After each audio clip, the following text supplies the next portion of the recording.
What up? What up? What up? Welcome to another episode of 94 Feet with Coach JT. Do me a favor, you guys, leave a like in the comment section.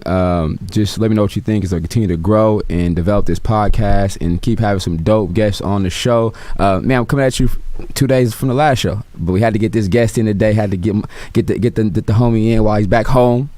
This is his home. Get him back in town while he's here, but also just show some love too, man. Like I said, man, I had to catch this gentleman here. So real quick, man, let me get this little brief but subtle intro, and we're gonna rock this thing out. Gentleman attended, man, he's Sheldon High School, Valley High School, yes, right here in Sac. He's a podcaster. He's a graduate of CRC, went to Sac State as well. But also, you guys, he's a avid sports junkie. I had to give him props for his team getting the win on Sunday, because I know my 49ers got a win. He's a Raiders fan. He made the trip to Vegas to watch his team get a win, so I got to show him some props. But also, you can find him with the Easy Money Sniper in the boardroom as the lead podcast host, man, the guest, man, Eddie Gonzalez. Eddie, what's good, man? Same old, man. Thanks for having me. I'm happy we could do this. I know when we first kind of got introduced to each other, we talked about doing it, and I made the trip back, so happy we could do it. Definitely, man. Jay, if you could turn me up a little bit in the headphones, we could hear ourselves. I'd love to do that, bro. Appreciate it. So, Eddie, though, again, take your time out your schedule, away from the family. I know I appreciate your little home trip, man. I know I got to squeeze me in, though, but I do appreciate you coming in, bro. But as you know, in the hoop world, 94 feet, full court, the full court, length of the court. We're going to jump right into this thing, but I also want to know, for those who may not know you or know of you, or they may not know you now, though, this is the time we kind of, we as you know, in the podcast world, you get to know your guests. So this is for me to get to ask you more questions, but for everybody else who's watching, just to tap in with you, just give me a little bit of background, man, about where you're from and growing up. I mean, you said it, I'm from Sacramento. I actually grew up in Oak Park. Okay. So Marion Anderson, that far back, and then, moved to Valley High, went to Jackman, went to Raleigh. And just been all over the city, really all over the South area. Media for me was like, I didn't even think about doing it until I was at CRC and start writing articles and doing essays and stuff, and people pushing me that way. And I got into media mostly talking about music, but always been, like you said, passionate for sports. So that kind of happened the way it did. And then, fast forward a few years back, met KD, got cool with him, and me and him was just constantly brainstorming, like, how can we work, what can we do? And podcast just the beginning of it, but it's probably the most visible thing I've done ever. Right. I don't know if it's even the biggest or whatever, but it's definitely been massive for my career and what I'm trying to do. So that's what's up. And so even this starting out this journey, man, like I said, right now the people are just seeing what's visible, but starting out in the I said, you said about music and stuff like that, what was the goals, the aspirations of the music? What were those to be like? What were you rapper, producer? What was so I mean, we made music, but I meant like when I started doing media, I was writing about music. I was covering hip hop. I was going to shows and interviewing artists. But like, man, when I first started doing this, I was at CRC like, I'm gonna be a pharmacy tech. Like I was doing pharmacy tech class, and I just told you before we started, when I got to Sac State, I was looking at the teaching credential program. Right. And education. it's like you can do it in 2 semesters and just be there like 9 to 9 p.m. Or you could do 3 semesters and be there to like 9 to 7. But I was gonna do it. I was like, I'm gonna do that. I'm gonna write on the side. Bet. But like I said, writing kind of just came to me, and we went from there. And like my goal when I first started doing it is like, just pay the rent.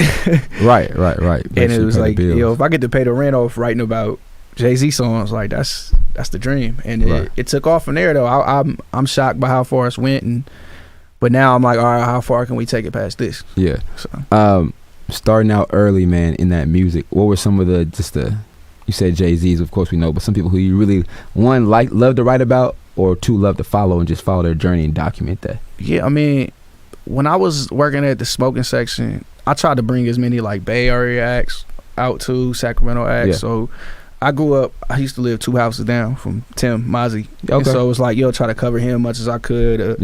Just doing like listicles about Mac Dre because people didn't know about him. Yeah, but put us on game. Even beyond that, like, Jay-Z obviously Kevin Gates was somebody I interviewed real early on, stuff like that. So I'm really in the Gates right now. The last couple years, though, he's just he's different. His approach is different. So I think I like that, how he can adjust and change up. But also I think he gives you just kind of his truths right now, and he's in that phase where he just gives you the honest truth, like how you feel, how you roll. So you getting just him. So I'm definitely feeling kind of up on him a little bit, man. More so. Man. I love Gates because he's so unique. Right, I feel like there's more like copycats now, but when he first was really getting going, like Luca Brasi, it was nothing sounded like that. There you go. You know what I mean? Definitely different, man. Having some ties to the South, to Baton Rouge, wherever, Louisiana. Yeah. Myself, Mississippi, actually, though, my folks from there, my mom is. So during that stage of college from 2002 to 06 till I left, even though I did it before, but that whole movement with T.I. stuff, I was on all them do Jeezy, big. I came back home and bumped the Jeezy. They say, what is this? I said, just watch. They started, it was like, man, you crazy. That slapping, all that was coming out. It was like, okay. Yeah, that was. The AT, that movement down there got real big, man. So that's dope. Alone, though, just for you as far as this process, man, on here I always talk about just like successes or struggles, but even during that college phase, right, JC phase, was there a time when you were like, this is not going to work for me, or I don't know, or you at a lost phase, like I don't know what I'm doing it, but I just don't know what? Yeah, 100%. I mean, like I said, I was in pharmacy tech classes. Like, I'm gonna just do this. Like, this is like they give you a job. Like, I'm gonna just do this. I got kids, you know. I just didn't know what the end game was. I didn't know what the goals were, and that goes to, you know, our people, minorities, people of color. We're not always informed about stuff like that, so we don't know what the peak of journalism is, you know, and there was nobody really who could tell me that I knew from around, and it was just I had to cut my teeth and realize, like, okay, this is something I could do. Okay. This is something that, you know, has a future. But I definitely had a lot of times where it was like, I don't know about this. I'm gonna just get a job and just do that, you know. And slowly just kept making progress. I'm suddenly getting in the doors I didn't think I could get in. And it's like, oh, maybe I could. And so I just finished like my first full year of active podcaster, right? And people tell me like, you know, the average is only like 7 episodes. People quit after 7. I was like, what? It's like, yeah. So one day was like, just keep being consistent. But then also, if you keep networking, building bridges, it could particulate or into something else, but you have to keep going, because if you stop, you never know what that next show or that next invite might be. And I'm like, all right, because as you know, some days you probably get like, I just need a break, or I gotta find a guest, or find you know what I'm saying, or we gotta work, you know what I'm saying, with the schedules and stuff like that. You guys gotta coordinate a lot, you know what I'm saying. It's not just always a live show. Sometimes you're doing it on Zoom. So I'm like, that could be frustrating too. Got somebody on the East Coast, somebody on the West Coast, you know what I mean. But also on the flip side of it, man, how much fun are you having just for yourself, though? Not outside of who the connections are. I know the again, me doing research, the opportunities are endless, but also just for yourself, though, because I've learned, man, if you find something you like to do, it's not even like work. I love having conversations. We talk sports and life, you know what I'm saying, to people all the time. This is a platform to do it, but now it's like, oh, you can make this the same feeling for everybody else or for yourself. How rewarding is it for you? It's amazing. You know, people who've known me for a long time, they'll circle back and they're like, yo, it's crazy you get to do this, because that's all we used to do with the crib. We used to be on the computer and we'd be talking sports, talking music, and now that's what you do. So it's not lost on me at all, you know. I be so into the work. Sometimes I can put blinders on, but I get a lot of reminders that's like, yo, it's can you believe that's a job? I mean, I felt the way when I was writing, like, I can't believe, you know, I listened to this album and now I'm telling people what I thought of it, and that's my job, right? I went to this concert and talked to Isaiah Rashad, and that's work. So I'm super grateful and try to be as focused as I can be as I continue, because, you know, just as fast as it come, it could go. Facts. So you got to stay on it. You know, like you said, consistency is everything. Even building audience, building platforms, all right. And speak about as far as the work, right? I mean, I relate a lot of stuff to sports, the stuff as far as, you know, you got your son playing hoops or whatever, like daughter playing sports active. How much time just for you personally, though, do you put on this craft?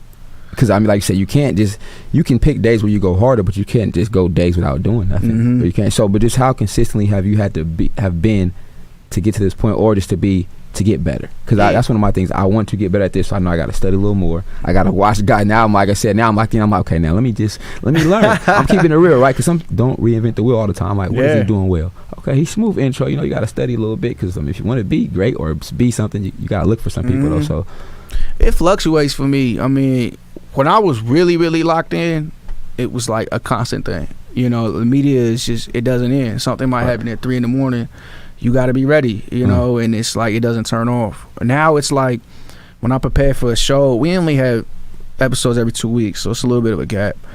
But like, yeah, I'll lock in for like a week on research and just knowing everything about this person I can know. Because who knows where the conversation may go. True. You know, so our guest tomorrow is Isaiah Thomas. So like, I'm watching old Isaiah Thomas games. I'm watching old docs. I'm reading articles, and so that way, if he brings up something, I could transition to whatever I got to transition to in the conversation. It won't be no dead spots, you know. And then, so when I get locked into my work, like I'm 100%. Nothing else, you know. But I've reached a point now where I'm like also trying to remove myself from some of that sometimes and enjoy stuff. Because I was definitely like a couple years there just not enjoying any of the fruits of labor, just the labor. But I think that's, I mean, in order to get to certain places though, to get off that pedestal or to build that pedestal, you got to go ahead and dig in. I mean, I think you got initially right. You got to go ahead and put because you like say you want to have longevity or consistency, right? So you want to make sure sustainability, as they call it, right? I don't want to just do something now and then fall off of it, right? So the first couple of months, my cousin actually found family members, whatever. Trace, he was on here Sunday. He was like, man, your first idea is usually the worst one. Go with everything else. So that means you got to put in work because it's the quick one. You got to go with the stuff that sustains, man. So I definitely hear that, man.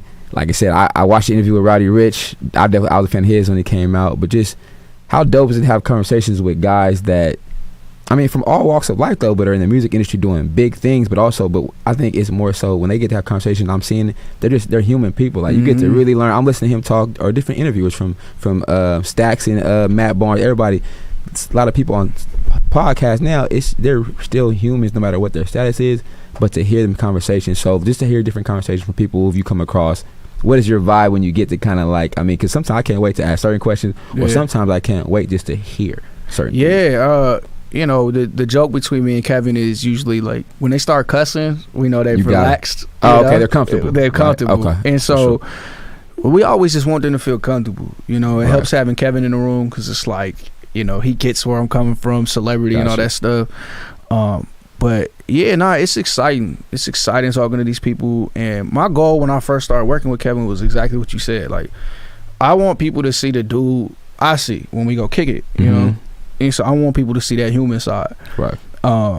And so that's the same approach with the guests. Gotcha. You know, we can ask you about work all day and you're going to give us the answers you've been giving all week. Right, or that you know to give to other reporters and other people, right? Yeah, so it's like, let's talk about something else. You know what I mean? If you look, when we interviewed Roddy, we barely talked about the album. Oh, no, yeah. It was, even his answers, though, he was like, huh? Yeah. So it's like, because you know how I look at it, it's like, me and you link up after work. Yeah. We only gonna want to talk about work so much. You know? And so their job is amazing. Want to clock out a little bit. Yeah, but they definitely want to remove themselves for that for a second. Even like one of the jokes we have on the shows, I talk with Kevin about basketball real quick and be like, all right, that's boring. Let's talk about something else. Right. Who wants to talk about your job all day? Because that's what he does all day. Yeah. Every day. Like, so let's get him in. And I guess for me now, as this world continues to grow, especially with athletes doing podcasts, it's like you get to really see the other side of the athletes. Like, yeah, I'm an athlete, but now I get to ask other people about what they do, what they're going on, or just how their story, how'd you even get there, right? So I think that's what's, the space is still growing. Like, I mean, I know timing is everything, right? Some people have been in it already 5-10 years. Yeah. I'm just starting out, but it's like I can see the next 5-10 it's going to even blow up even more, right? So just doing research and looking at that, like the numbers are still going to grow because it's given just from the small person. Cause I started out in the home in the closet recording audio for real, man, bro. I had to close the door. The guy outside blowing the leaf blower. I'm like, dang, on Zoom. But you know, you can start it wherever, and I'm just me. Yeah. But then, you know what I'm saying. So I think the development of growth is it. But for you, like, as you know, right, the resources are gonna be there. But for you personally, though, what's any goals you think you have just personally for yourself or for the show to see next level, next steps you want to try to accomplish? Yeah, I mean, there's like numbers goals and all that stuff. Yeah. But outside of that, I just really want the show to be an enjoyable listen. That's what I go for every time. Like, I want people to feel like they're in the room with us and having a conversation with us. You know, to me, those are the best podcasts. When you talk about Joe Budden or whatever your favorite pod is, you get this camaraderie with these people that you're not actually in the room with, you know. It's definitely, man, it's definitely different because I'm like, if I listen to, like I said, I listen to Madden and listen to even JJ Redick's. I'm a basketball junkie, right? Yeah. But I'm like, now I get to hear all these basketball dudes who I know them by name, but now their stories. I'm like Drew Holiday. I'm like, I watched Drew for years, like knowing his backstory. You know, I mean, his family, strong dude. You know, I'm just learning different guys, but it's like, okay. But also, I like the visual. Get the dual threat. I can visually see y'all, but also I may be listening from on the go. I can just listen, be like, oh, throw Eddie and KD on. But now I'm listening like, okay, now I gotta go watch the audio. Now I gotta go watch the audio to see. Okay, let me see what Roddy Rich's expression is, or let me see, like you said, the picture you posted up here. He right here. I'm like, he like my size. But I think that's super dope, man. That space is dope. Just for you as a person from Sacramento, you ever fathom this was gonna happen to you? Nah, bro. I mean, going back to what we were saying, like, when you hear, you don't really know all the possibilities. And that's one of my goals as people see me more. It's like, even for as close as like my little brothers and my son, my daughters, it's like, you know on ATL when T.I. told his brother, he's like, you ain't gotta be a dope boy to have money, right? Like basically show him that, like when I was younger, the person with the most money we could see in the neighborhood, you knew exactly who they were. For sure.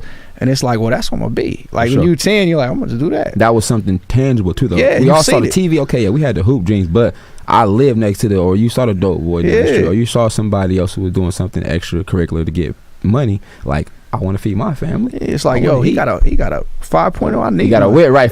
Not he got the he got the drop 50, right? Yeah, he got the drop 50. Exactly. Everybody don't have those. And I'm like, I need that. And then you find out what he does, and it's like, then you gotta do that. But like, I wanted to show. I mean, I talk to my brothers, talk to my son about it all the time. Like, you know, you could do all this cool stuff that you have in your head, and do that like off a regular job, right? And I don't think our people always see that. So I was always for sure trying to show that. I think now though, man, you can have a regular job. It's about your side hustle too. Yeah. What you do with the money to help you get it. Still be legally, but now you can set up, and I think they have advantage of now. There's more entrepreneurs of the teenage era than we ever gonna see, right? These kids is out here starting their own hustles, and yes, I know social media has its ups and downs, as we know, right? But if you use it for the right purposes, it can benefit you, and you could employ yourself or get type. It's crazy how they can push a button or do a video or do a dance and potentially, but I hate to see them chase it, because everybody finna get that click, you know what I mean? That's the thing. Chasing it is the right word, because a lot of this stuff got to be organic, you know what I mean? Like, they got this joke amongst our generation. We was doing MySpace, we was coding whole pages and stuff. That's a 6-figure job. We didn't know, but we was resourceful enough to do it. Send a message in a minute. Right, you know what I mean? Yo, we making our page, do all kind of crazy stuff, and it's people go to school and learn that language to do that. We didn't know, and it's the same thing. Like, we naturally have like hustle, we didn't all sold CDs at high school and do all that stuff. You can't teach. So that do-it-yourself mentality, I feel like this generation is really taking that and running with it, because they got resources, right? Though, because you see, I mean, people selling candy. They've been selling candy at schools. They ain't nothing new, but now these kids can sell candy at school in a certain way. But also, I got a shop over here. We sell this at a shop. We got this business. We got a clothing line. We got T-shirts. Like, oh man, these kids is really doing kids, and they got all these resources that like we didn't have. So, what people need to realize is those are jobs, those are hustles, those are like businesses. You're little entrepreneurs. Correctly, right? Yeah, if you correctly get the resources, get your stuff. And we think of them only as like little side hustles, but them are like real tangible things you could put together. And I think a lot of these kids, they starting to realize that. Even you look at like the little rap crews that come up, like Our Future, they had the whole crew that did everything. Man, they was making clothes, they was doing this, they was doing all that, they produced, they engineered. Even like that, we see that a lot in our city. It'd be the one kid and his homie, and he's like, I'm gonna make beats and you rap. Right. And they might save up a little bit to get a mic, and that's it. Right. But you can make it out doing that. You know what I mean? It's just I think the consistency also, and I definitely appreciate to the guys I coach, even have conversations with, regardless, like, you gotta stay with it though, man. Because sometimes they the quick runaway, or they want the quick overnight fix, but that's not sustainable. It won't work like that. It won't last. And that's the thing, like, y'all see, a highlight tape to me is just a highlight tape, right? Yeah. Everybody don't show the unseen hours for some reason. We just don't do that. I get it. I get it. But that's what makes a highlight. You have to put in hours to be successful or have one thing accomplished, right? Because my home, like I said to my guest Sunday, he writing comics for a minute, but he said, man, I failed hella times. He said, I started a business, I knew it was gonna fail. I did it anyway. I remember Chase was but Chase learned. He said he learned from it. Yeah, he said, but you know what, Jay, I learned from it.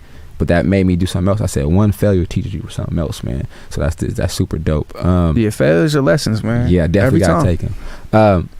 As far as you're a parent, so being a dad, man, trying to get your kids to realize that pops came from here to this. How those conversations kind of go, man? How does that kind of go for you in the family? Man, I mean, you coach, you around these kids all the time. It's like sometimes I gotta remind my son he not that, and I gotta remind my brothers. I gotta remind, and sometimes it's real subtle. Sometimes it's blunt. Like I worked too hard for you to think that you was what I was when I was 14. You not that, right? And with boys especially, right?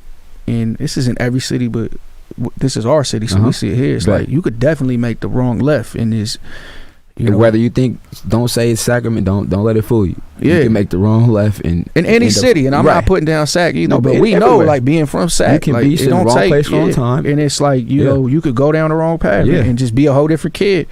And so I mean, that's one of them lessons. It's a hard one to say, it's a hard one to get through to them, but you got to try. I always tell people, like, parenting is like, I have all the answers to the test, and I'm telling you I have all the answers to the test, but you think I'm lying, or don't have the answers. So you're like, nah, Pop. Right. It's different now. It's we've really been there, not right? different. So I know, but I don't know. I think we at least attained it a little more. It kind of, even though we might have, like, okay, yeah, I hear you, but they still stuck. Yeah. Today I'm like, does it even stick? Because they give us that code, like, all right, coach, I hear you. Yeah. I'm like, yo, I've been here. I'm telling y'all what I did. It didn't work. And they think you have it.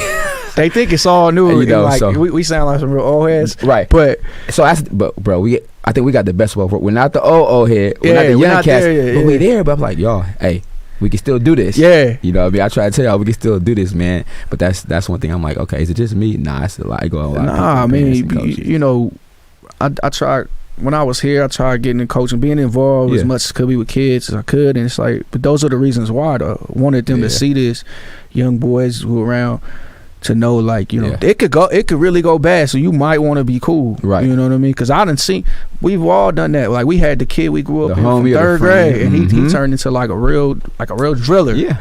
And it's like, damn, like, I remember playing kickball, bro. Yeah. I mean, he really about it, but like, he really could have just been me too, right? It could have went just like that. And don't let it, because he think that they those wrong decisions, or some of them to this day are still, they were smart then. Yeah, I'm not judging them at all. No, they were smart then, but they also, you try to use a different direction, or went the wrong way, or it didn't turn out for the right way, even though they tried it. And I'm thankful that we probably made the other decision too. Yeah, like, you know what? Because it could have easily been us, man. Because I bet me and you both could sit back and go, shit, we could think of very specific situations. Like, yo, had I did this, I really would have been a whole different dude. Or like, man, had I gotten that car, had I went to that party. Stories, man. Like I said, I got Mervin's on Florence Road. I'll never forget. Mervin's was on Florence Road, man. Macro years ago. Oh, Florence, right there where Mac and Florence meet. Yeah. Had a young dude my senior year, being dumb. Everybody had new hoop shorts for my senior summer league. I was like, I need some shorts.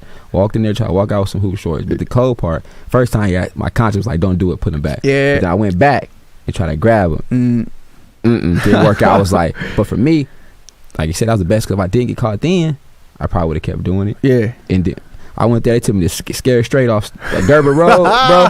I said, look, I closed my eyes, I said, y'all can take me out of here, I'm never coming back. I said, Lord, I will never be back. Because it was like then, but I had to sit out the whole summer league, watch my boys play. My mom made me go to every game still. You're going to sit here and go support your team, but you will not play. And I was like, that was the worst. My senior year, I was like, but for me, I was like, it's not worth it. It's not worth that. Knowing if I have to work a little for it, just ask. So I mean, life lessons too, man. Like I said, that changed. That definitely one of the instances I'll never forget, bro. That was the best, worst feeling of my life, man. But I'm still here. It's crazy looking back too, like when you realize it, because in the moment you was like, your life was over, shorts, right? And then when I got in there, when I walked in that place, I said, what the hell? They closed that door, boom. I said, man, I'm gonna just close my eyes. I'm gonna just pray for about until they open this door. Yeah, because it wasn't worth it, man. It definitely wasn't worth it. Definitely got to shout out to people who just DJ Eddie, Justin in the back, take care of the show, man, in the 360 studio. Definitely, it's every time I come in here, man, something new. They always keeping it live, man. Got the Support Black College hoodie on today, man. Also my boy Crescendo with the sweater. I had my last little large for you, man. I got my last little spring shirt for the spring. I know it's a little bright color, hot pink for you, but it's good. Hey, I'll make it I got some more. I know you will, man. But thank you for coming, bro. Support everybody. Just supporting the show. Like I said, man, without you guys, just support. verbally, messages, man. I really appreciate it. Like I said, man, I really appreciate it. It keep me going. Like I said, he knows consistency is key. So when anybody show a little love, y'all subscribe, leave whatever in the comment, that helps me out. But that just keep me going, man. From keep going. And my boy with the little beanie crescendo, man, my boy Tyrone finally sent me a little care package because you know what I'm saying, we support the fam though, man. Appreciate everybody, man. Appreciate everybody, man. Gotta ask though, man, just the opportunity to co-host with a future Hall of Famer, to somebody who right now is currently doing this thing in the NBA, but also just to be in a space and have conversations with somebody like that regularly. How did that come about, man? Yeah, we met on Twitter, which is like the most 2021 thing ever, right? 2022, whatever. Just talking hoop, right? That's and you know how it is, like you meet somebody, you had this common ground, and then you see some more common ground. So now we talking like movies, talking music, we talking this and that, and it was like, you know, I rock with this dude. He's actually kind of cool, you know. And as you're knowing him as a person somewhere. After you get past that first one, you're like, now we talking. Yeah, and so then we kick it a few times, and I bring my girl, and then we going to like parties, and it's like, oh, he's cool. I really rock with this dude, and so it just became, you know, we just genuinely became friends like that, and it's like almost lost sight of like, yo, this is KD. Oh no, yeah, you know what I mean. And I had to have his manager Rich Kleiman remind me. It was starting our podcast. He was like, I know that's your boy, and y'all kick it, y'all talk all day, and y'all do this. But you gotta remember that's KD. So it's like it's a big deal when he talks. So this is gonna be cool. Gotcha. You know, okay, like that. You. Like, I see what you mean. Yeah. Because that's just my friend. You're going off humble as possible. Like this is the dude. Take the name out. I know him as a person. Yeah. I'm not, not the status. I'm having a person with the homie now. This is the guy I rock with. And so I had lost sight of like, you know, this is a big deal. And they had to remind me like the fact that he's doing a podcast. Yeah, it's a big deal. Yeah, because it's moving mountains. It's killing the airways right now. We're trying, man. We're trying. I mean, we got work to do, but we're enjoying where we at. And that's I think that's one major. You enjoy it, but also y'all. And if you got somebody who you really, especially you're doing not just by yourself, right? You're you guys are together. So it's like if y'all really, like you said, if you're a team, whatever, if you're the 4, the 3, man, you're the 1. Yeah. Y'all rock together. It makes it smooth. You know what I'm saying? It's better that way also. But I think that's really dope, man. Because off a conversation though, because even through these, I'm doing my research and trying to get better myself. They're saying if you don't come out of a podcast interview a little bit tired or fatigued from listening to somebody, if show probably wasn't that good. I was like, what? Yeah. But I've had a couple shows really. I was like, I'm dog tired. Yeah. Because I'm listening or I'm just excited. Like, okay, what they gonna say next? Yeah. I'm tuned in, so I'm like, there's like, but also for people who are listening in on the airway say, hey, man, that was really good. I was really locked in. I was like, shoot, I was dog tired, but just learning, doing my research on how to try to lead conversations, all that helps the show. But also, some people are like, do you write your questions down? I'm like, no, or do I give them to my guests? I'm like, no, because it's scripted to me then. Yeah. Especially when you do live shows, I'm knowing like I want to see your face, especially when I give you something that may go, dang, yeah, because it's real action, man. So, how long, or what do you say your groove is right now? You think you're in your full groove with this thing yet, or are you still going, getting better, adding to the bag?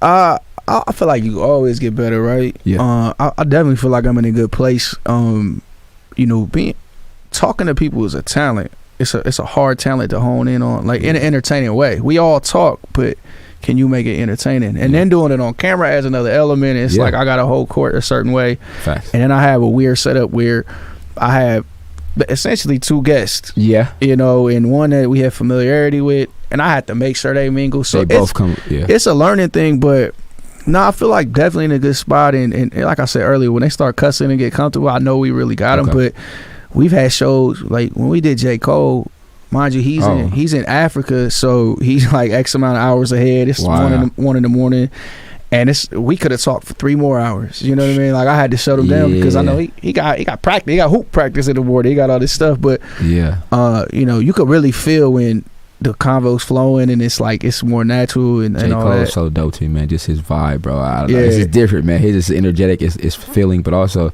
to know him as a person for you. So.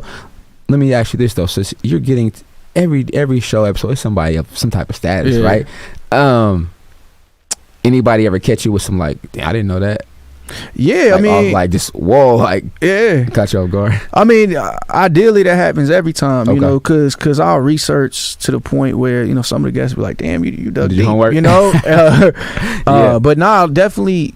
My goal is always to hand them the mic and hope they take it and run with it and do what they got to do. So it's been a couple times people shocked me, and I mean even the episode that's coming out tomorrow with Isaiah, like he said some stuff about KD and Michael Jordan that was like kind of blew my mind, just comparing them, and you know he really big up to KD and Isaiah. You know that's the thing I love about him is he's been so complimentary of this generation of players, and we watch other guys get on there and they just dunk on them all day. Yeah, it goes. They do both ways, man. I'm even, you know what, and I had to get myself out of that atmosphere realm years ago because it's different. Yeah, the game is different, life is different, the approach is different. Now, one thing I want to maintain is the competitiveness. Yeah, that's just me and me. You know what I mean? I don't care if I knew my homie, but we go on the court. Yeah, I gotta give you. You know what I'm saying? I gotta go at you like that. Yeah, I hate when you get in them games and you with the homies and it get too jokey and it's like, yo, I'm about to go. I'm trying to win, bro. Yeah, y'all not even trying hard no more. What I come for? There you go. That's the thing. I like that, but I definitely respect Zeke for that, man. But also, he's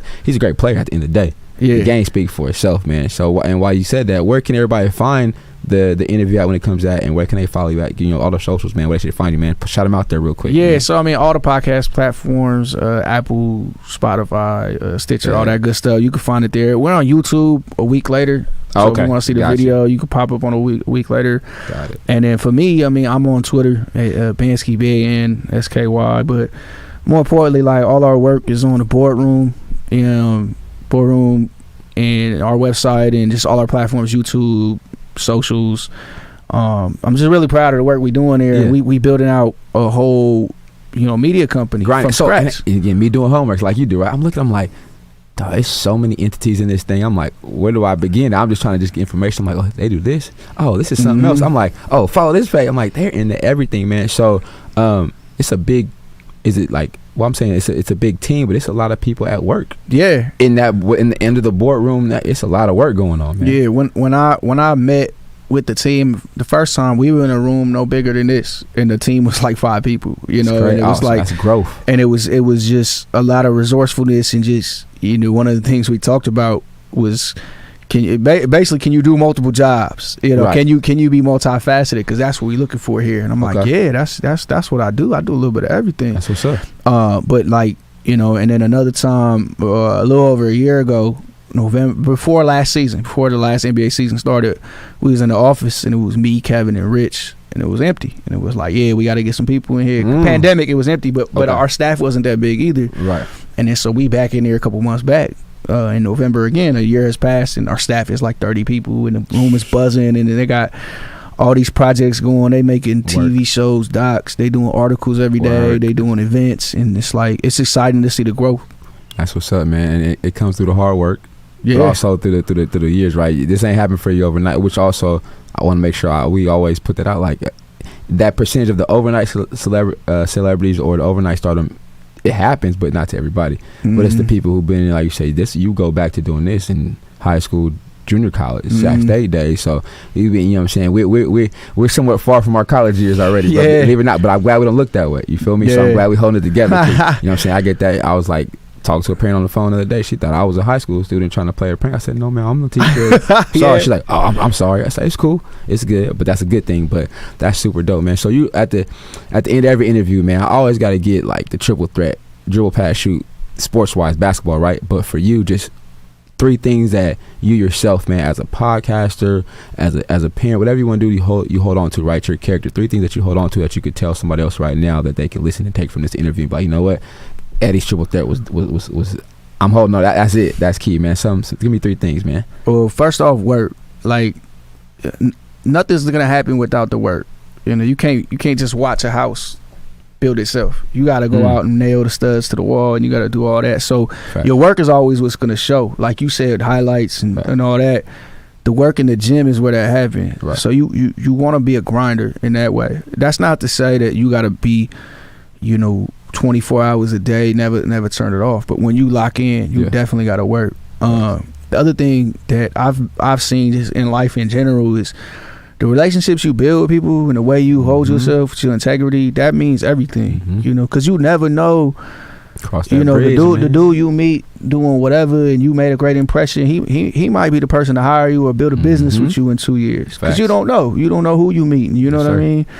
So you definitely want to hold yourself with that integrity and do that. And I think the last thing is probably family, because that's who's really there. You know, we've all been to places where it's like, yo, where's all these people that were supposed to be my friends? Yeah. And then you really realize who's there. So I mean, I guess those three things. Yeah, I definitely do, man. The family's big. I mean, at the end of the day, I say you work, but you want to detach. So when you detach, comfortable family, it's definitely something you want to get to, and for sure. Or it also share in your successes too, right? Because you know they've seen you go from the guy outside doing this, being a knucklehead or doing whatever. Now you're doing this, you know what I mean? So definitely want to share with people who value you as a person, and that's really the wins, is sharing that. You know what I mean? Yeah, for sure. You start doing stuff and you're like, it's almost over your head. Mm-hmm. And so I could take my cousin to meet whoever or whatever it was they wanted to do. It's like it's bigger for me to watch them be happy about that than it is for me to do it. Got you. See, you be able to provide that opportunity though, but to see them embellish it and enjoy it is like, cool. Exactly. Money can't buy that. Money can't, you know what I mean? It's like that's something that comes from that stuff is bigger than money. Money's cool. Like, I don't want to put down money. No,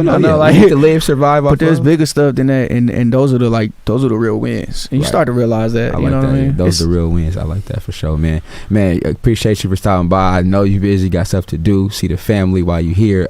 Again, man, y'all follow Eddie. Follow KD on the boardroom. Follow everything, because that show's dope, man. You got Isaiah Thomas coming out, so y'all tap into that. And again, for me, man, I appreciate you, dog. Like I said, I know it didn't have to do it, but I appreciate the conversations, and best of luck going forward. You know, I'm tapped in now. We locked in, bro. So I'm just gonna keep grinding, but also for me, giving me information, man. I'm trying to step the game up. Hey, I feel you, bro. I appreciate you for having me, and you know, I appreciate what you do for the kids and all that too. And you know, shout out Darius and that whole family. Because, for the link up, for sure. Yeah, and like you know, it's hard watching what my son does from across the country. Yeah, bet. And so then it's like, you know, when being able to reach out to friends and find out more, it's great. And you know, everybody I've known has been around you's vouched for you a ton. Yeah. So appreciate what you do for everybody. It's all love, man. Like I said, it's still our city, man. We got work to do, no matter where we at, right? So it's still home for us, and we got people here, man. So this is Coach JT, my man Eddie, man, signing out, man. Appreciate y'all on the Tuesday. We out. Peace.